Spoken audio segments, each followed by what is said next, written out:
Hey, what is up, guys, and welcome back to Football Discussions. Today, we're coming at you with our top 25 players left in the 2020 NFL Draft.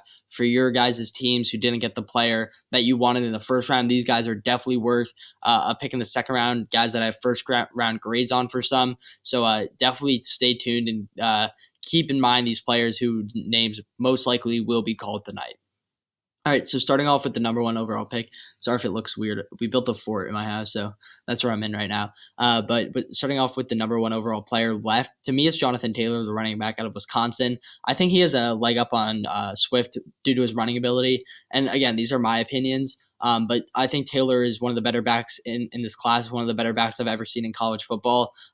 He's had a consistent career at Wisconsin, over 2,000 yards twice, which is super hard to do and super rare. I think that his running ability is the best in the class. His fumbling needs to come down, but I think that can be coached out of him. So he's a super talented player. And I would expect him to be the first running back taken tonight if it's not the next guy, who's Deandre Swift. I think they're hand in hand, neck and neck. I think Swift has a little less production, and that's or just less carries because he was surrounded by so many good backs in his first couple of years at Georgia. And that's why he might be taken a little later on. A little earlier than Johnathan Taylor, but Swift is a fantastic running back and a super good player, and I'm excited to see where he falls. At number 3, we have Xavier McKinney, the safety out of Alabama. This is going to be the theme for this video, safeties, because Xavier McKinney was a first-round talent for me. I think he was like my 17th or 15th overall player, and he is not taken yet. So whoever gets him in the second round is going to get a steal. He's super talented, can play box, can play nickel, and I really like what he brings to the table for whichever team ends up drafting him. At number 4, we have Yeturgos Matos, the edge rusher out of Penn State, another guy that I had first-round grade on. I thought he would definitely be taken in the first round. I expected him to be taken with that Titans pick at 29, but Yeturgos Matos can get to the quarterback, can stop the run, and is a really, really good player and a good athlete. So I'm excited to see where he falls tonight. At number 5, we have Christian Fulton, the cornerback out of LSU. Fulton is a beast, and yeah, the national championship is probably why he's sitting here right now, and didn't hear his name called in round 1.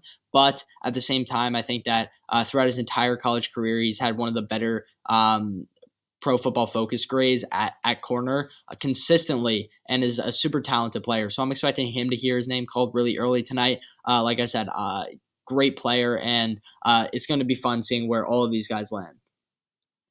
At 6, we have Antoine Winfield Jr.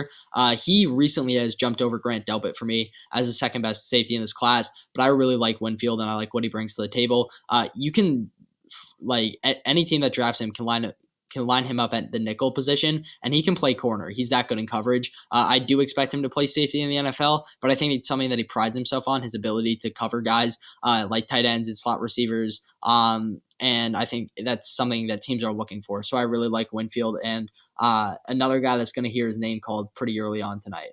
At 7, we have AJ Epineza, another guy that I had a first-round grade on. I think he was like my 32nd overall player or 31st. A talented player, kind of got overhyped at the start of the season due to his production in his sophomore year. But at the same time, I think he is still a solid edge rusher, probably going to be a 3-4 end, but can make an impact on whatever team drafts him.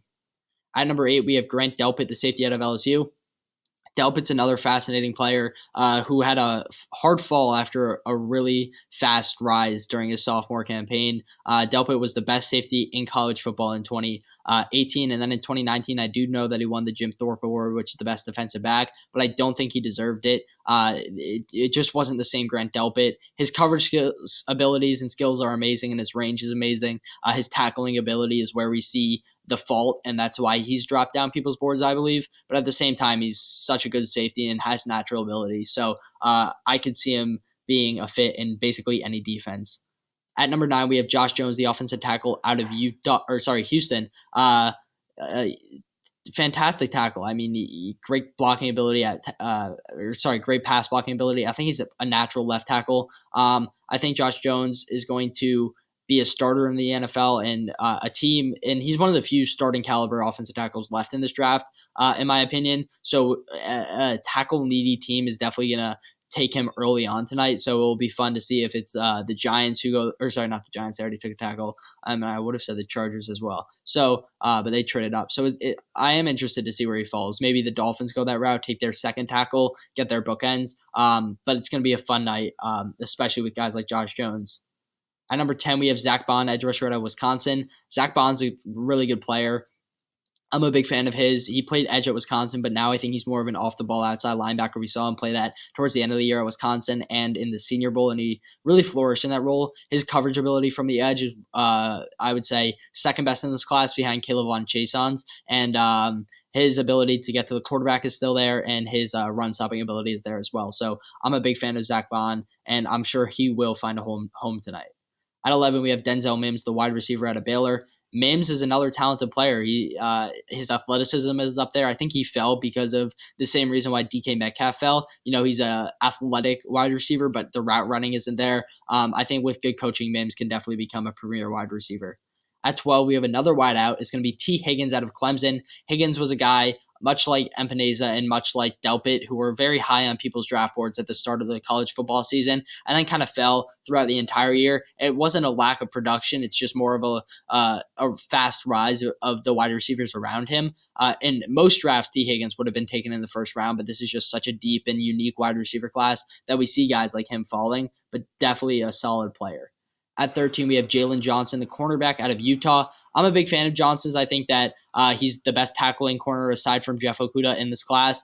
His coverage ability is there too. So I had a first-round grade on him or an early second-round grade on him. So I expect him to make immediate impact on whatever team drafts him. At 14, we have Nevile Gallimore, the interior defensive lineman out of Oklahoma. Gallimore is a solid player, man. I think that he's more of a pure nose tackle than anything else, but is a really good run stopper, and any team that is looking for that will draft him tonight. At 15, we have Jeremy Chin, the safety out of Southern Illinois. This is probably going to be, I believe, the last safety in the top 25, but two other guys to look out for tonight are Ashton Davis and Kyle Duggar, two talented safeties there. Jeremy Chin can play box, basically. He has the size and the strength to, wrap up players and, really play down in the box, but his coverage ability isn't bad either. I think that he's a unique player. At 16, we have Curtis Weaver, edge rusher out of Boise State. This guy has never had a season under 9 sacks. The production is there. The athleticism is the only thing in question. To me, he's the biggest sleeper in this class. I think that he's going to be super good in the NFL. So keep your eye out on Curtis Weaver. At 17, we have Ross Blacklock, interior defensive lineman out of TCU. He's a little more versatile than Nevile Gallimore, but I think Nevile Gallimore is just a better pure nose. I think Ross Blacklock can play 3-4 end as well, so it'll be interesting with that versatility to see which one of those guys goes first, but Blacklock is a beast. At 18, we have Michael Pittman Jr., the wide receiver out of USC. Pittman runs decent routes, and he has great hands and has really good ball skills as well. I think he just needs better natural athleticism to be taken at the top of this class, but I think that his talent as a football player is what's going to propel him to be really good in the NFL. At 19, I have Trayvon Diggs, the cornerback out of Alabama. Diggs to me is a really good player, and he has the size and the the speed to be a solid NFL cornerback. I think his role on the boundary in Alabama, he flourished there, and if he is taken to be a team's second corner, then I think that's the perfect role for him. At 20, this is probably a little high for some people, but I have Jalen Hurts, the quarterback out of Oklahoma. I think that he's going to be a starter in this league, and I think he's going to be a good starter. His football IQ is out there with Joe Burrow's, I'd say, as the top two in this class. He really just understands the game and lets the game come to him. I think that his reads need to be better, but other than that, his athletic ability is going to, entice a team to take him early on here. At 21, we have Terrell Lewis, the edge rusher out of Alabama. If he wasn't injured, then he would have been taken in the first round, but his injuries have led to a lack of production, which has caused his draft stock to fall, as well as the injury concern. So I think that a team that's willing to take the risk on him will probably get a big payout if he's able to stay healthy. At 22, we have Tyler Johnson, the wide receiver out of Minnesota, a talented wide receiver and an underrated one to me. 2 1,000-yard seasons back-to-back at Minnesota with, not the most talented quarterbacks. I know the one last year actually had a super good year, but before that, they had a lack of talent at the position. regardless, Tyler Johnson can get open. He's a really good route runner. I know athleticism is in question for him, and he has struggled with drops, but to me, he is a sleeper in this class. He'll probably be taken round 3, but I would not be surprised if he goes round 2. At 23, we have J.K. Dobbins, the running back out of Ohio State. He's my 4th-rated running back. Mine went Johnathan Taylor, Clyde Edwards-Helaire, and then Deandre Swift, and then J.K. Dobbins. But obviously, Edwards-Helaire went 32 to the Chiefs last night. I think J.K. Dobbins is a talented player who is just a pure rusher. I think his pass pro needs work, and his catching ability is not bad, but I'm a big fan of his. At 24, we have Laviska Shenault, the wide receiver out of Colorado. Shenault is another player that I'm a big fan of. Injury concern is a thing with him, but if he's able to stay healthy and on the field, then he's the next Deebo Samuel. Finally, wrapping it up, we have another interior defensive lineman, Marlon Davidson out of Auburn.